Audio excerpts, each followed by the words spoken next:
এই এসআইআর কে নিয়ে বেশি চিন্তিত, বেশি ভীত বা আতঙ্কিত হওয়ার কোনো প্রয়োজন নেই। এই সমস্ত প্রতারণার ফাঁদেও পা দেবেন না।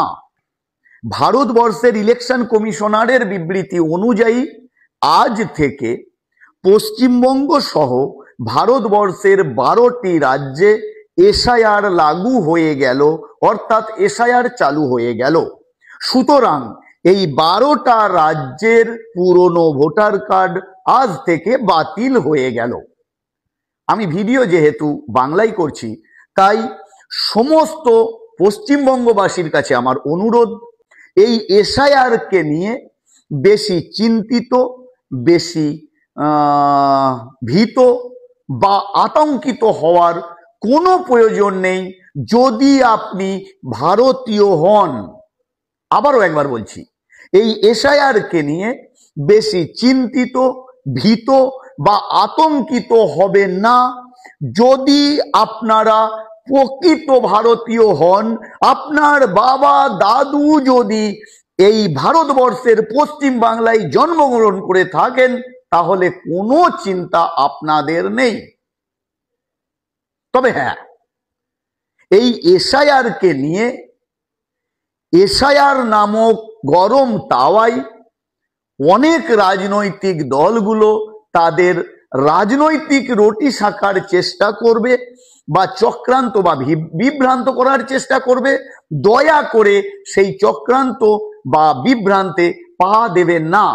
এমনকি এই দুর্বলতার সুযোগ নিয়ে কিছু অসাধু ব্যক্তি তারা আপনাদেরকে ভুল পথে পরিচালনা করবে বা আপনাদের সঙ্গে প্রতারণা করার চেষ্টা করবে।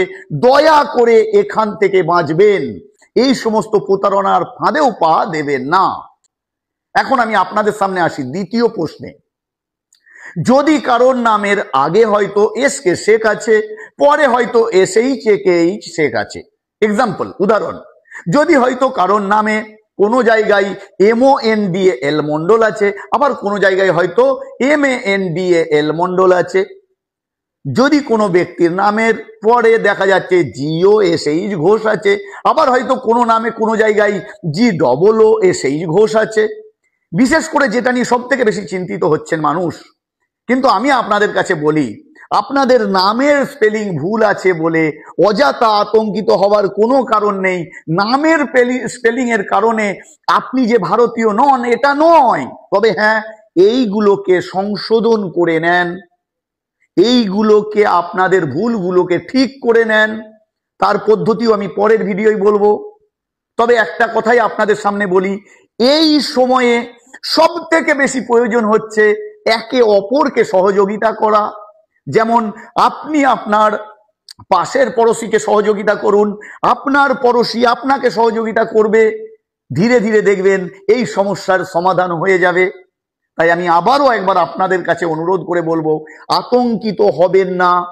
আতঙ্কিত না হয়ে ইলেকশন কমিশনার যে রুলস অনুযায়ী 12টি তথ্য জোগাড় করার কথা বলা হয়েছে, যে কোনো একটা তথ্য, সেই কমিশনারের রুলস অনুযায়ী আপনার কাছে যতগুলো তথ্য বা প্রমাণপত্র রয়েছে আপনারা গচ্ছিত করুন, বা তার মধ্যে যদি ভুল ত্রুটি থাকে সেগুলোকে সংশোধন করার চেষ্টা করুন। আমি এই বিষয়ে খুব কম জানি।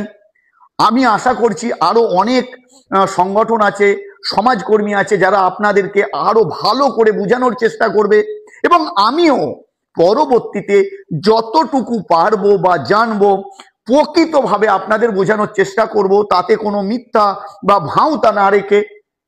তাহলে আশা করছি আপনাদের আজকের জন্য কিছুটা হলেও আপনাদের এই ভয়কে কম করতে পেরেছি।